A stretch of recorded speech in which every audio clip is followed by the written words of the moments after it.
எனக்கு இன்னைக்கு என்ன சமையல் செஞ்சு காமிக்க போறேன்னா துவரம் பருப்பு கடையிலங்க. இது வித்தியாசமான முறையில ரொம்ப ஈஸியா செஞ்சு காமிக்கிறேங்க. பாருங்க, அதுக்கு நான் ஒரு டம்ளர் துவரம் பருப்பு எடுத்து வச்சிருக்கேங்க. ஒரு பிரஷர் பேன் ஒண்ணு எடுத்து வச்சுக்கோங்க. பாருங்க, அதுல 3/4 லிட்டர் தண்ணி ஊத்திக்கோங்க. பருப்பு நம்ம எடுத்து வச்சிருக்கிறோம் இல்லைங்களா, அந்த பருப்பை கழுவிட்டு இந்த குக்கர்ல சேர்த்திக்கலாங்க. பாருங்க, மஞ்சத்தூள் கொஞ்சம் போட்டுருங்க. 3 பச்சை மிளகாங்க, ஒரு நாட்டு தக்காளி 4ஆ கீறி வச்சிருக்கிறேங்க, அதை இதோட சேர்த்துக்கலாங்க. விளக்கெண்ணெய் 1 ஸ்பூன் ஊத்திக்கிட்டுருங்க. ஊத்திட்டுங்க குக்கர் மூடி போட்டு மூடிங்க. 4 விசில் விட்டுறலாங்க. பருப்பு வேகட்டுங்க.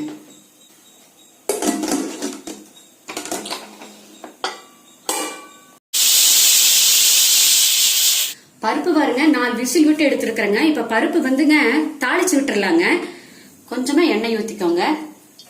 எண்ணெய் காஞ்சிருச்சுங்க. வர மல்லி, சீரகம், கருவேப்பிலை, 2 பை பூண்டுங்க, அதை இதோட சேர்த்துக்கலாங்க. 2 வரமிளகாங்க, அதை கிள்ளி போட்டுருங்க. கிள்ளி போட்டுட்டு நல்லா இந்த மாதிரி நல்லா வணக்கி விடுங்க. இந்த மாதிரி வணக்கின வரை என்ன செய்யறோம் அப்படின்னா, சின்ன வெங்காயம் பாருங்க 10-15 வெங்காயம் கட் பண்ணி வச்சிருக்கிறேன், அதை இதோட சேர்த்துடலாங்க.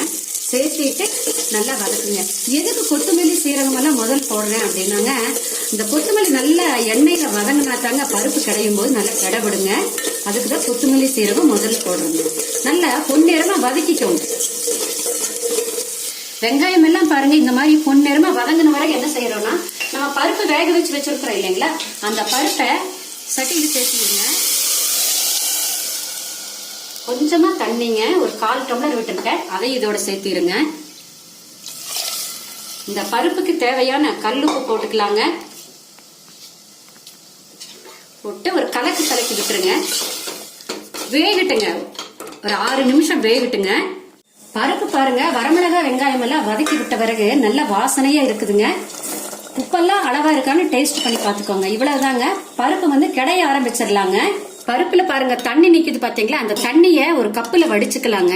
பருப்பு மல்லி எல்லாம் கிடவிடாதுங்க. கிடைஞ்சிட்டு அப்புறம் மறுபடியும் இந்த தண்ணியை சேர்த்துக்கலாங்க. பாருங்க, தண்ணியை வடிச்சாச்சுங்க. கடைய ஆரம்பிச்சிடலாங்க.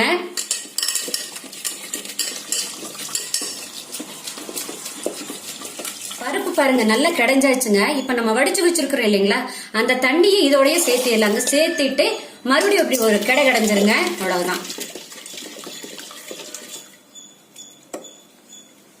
பருப்பு பாருங்க கிடைஞ்சாச்சுங்க. சூப்பரா வந்திருக்குதுங்க பருப்பு.